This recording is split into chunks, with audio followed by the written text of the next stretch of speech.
میرے عزیزو، میں خدا کا خادم اور آپ کا بھائی پاسٹر وکاش علیم ڈیوڈ ایک مرتبہ پھر آپ کی خدمت میں۔ خداوند جب جی اٹھا اور لوکا 24 باب اور اس کی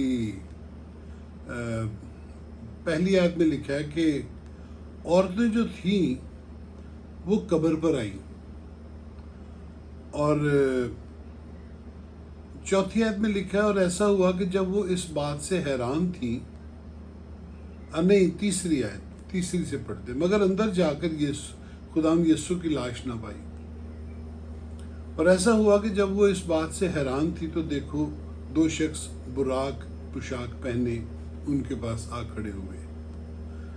جب وہ ڈر گئی اور اپنے سر زمین پر جھکائے تو انہوں نے ان سے کہا، زندہ کو مردوں میں کیوں ڈھونڈتی ہو؟ آمین۔ خداوند جی اٹھا، خداوند نے اپنے مرنے، مصلوب ہونے، دکھ اٹھانے اور جی اٹھنے کے بابت پہلے سے بہت ساری باتیں اپنے شاگردوں کو اور وہ ان لوگوں کو، ان عورتوں کو جو خداوند کے ساتھ ساتھ سفر کی حالت میں رہتی تھیں، خداوند نے ان سب ایمانداروں کو یہ باتیں بتا دی تھی۔ لیکن جب خداوند مر گیا تو دکھ اور مصیبت اور مایوسی نے ان کو ایسا گھیرا کہ ان کو وہ ساری باتیں بھول گئی۔ اور آگے چل کے ہم دیکھتے ہیں کہ شاگرد جو تھے وہ تو پھر مچھلیاں پکڑنے چلے گئے تھے، اور یہاں جو ہیں وہ عورتیں جو ہیں وہ قبر پر آئی ہیں تاکہ خوشبودار چیزیں جو ہیں وہ اندر رکھی جا سکیں۔ تو انہوں نے جب قبر پر آئیں تو انہوں نے دیکھا کہ پتھر لڑکا ہوا ہے اور قبر خالی ہے،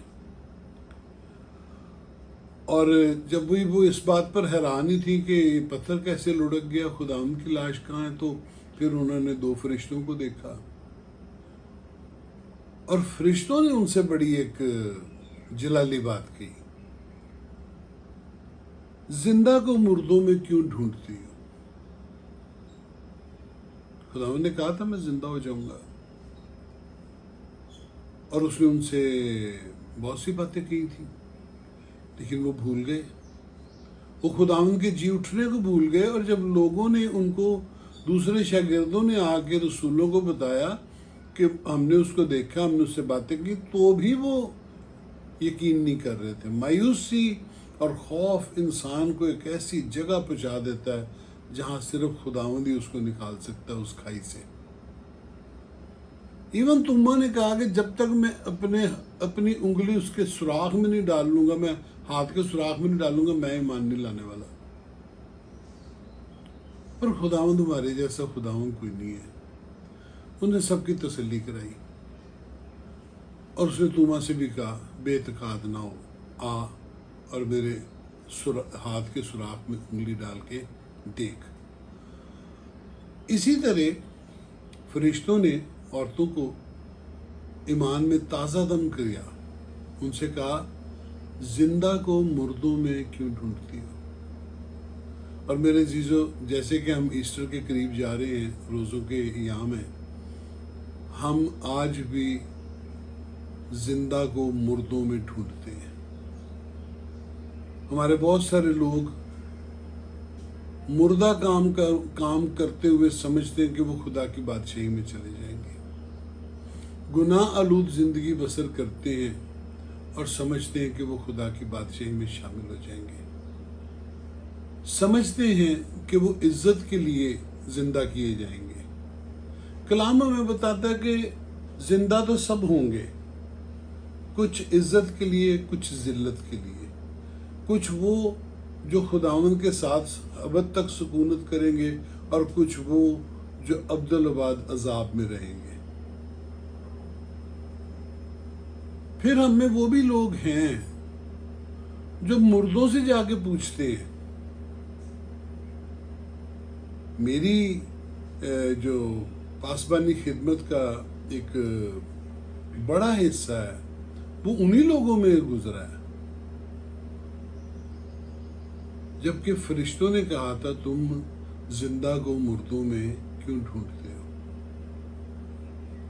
نہ وہ ہمیں کسی مردے کے پاس جا کے نجات مل سکتی ہے اور نہ ہمارے مردہ کام ہمیں نجات دے سکتے ہیں، چاہے کہ ہمارا نام کتنا بھی مسیحی کیوں نہ ہو۔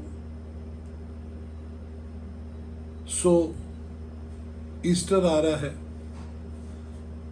خداوند کے زندہ ہونے کی عید، جی اٹھنے کی عید آ رہی ہے، تو ضروری ہے کہ ہم اپنے سخت دلوں کو نرم کریں، اس کی آواز کو سنیں۔ جیسے زبور میں لکھا نا کہ اگر آج تم اس کی آواز سنو تو اپنے دلوں کو سخت نہ کرو۔ خداوند کا پاک روح آپ کو وہ تعلیم دے گا جو آپ کو ابدیت میں لے جائے گی، لیکن جتنی تعلیم آپ کو بدن کی خواہش کے مطابق ملے گی وہ آپ کو دوزخ کا حصہ بنائے گی اور آپ نجات سے سدا دور رہیں گے۔ کوشش کیجئے کہ زندہ کو ڈھونڈیں اور زندہ کو مردوں میں مت ڈھونڈیں، مقدسوں کی رفاقت اختیار کریں۔ وہ رفاقت آپ کو مضبوط بھی کرے گی، آپ کو تازہ دم بھی کرے گی، آپ کو ایمان میں مضبوط کرے گی، اور پھر آپ اپنی کمزوریوں پر، خامیوں پر، گناہوں پر غالب آتے ہوئے اس لائق ہو جائیں گے کہ اس کی بادشاہی میں داخل ہوں۔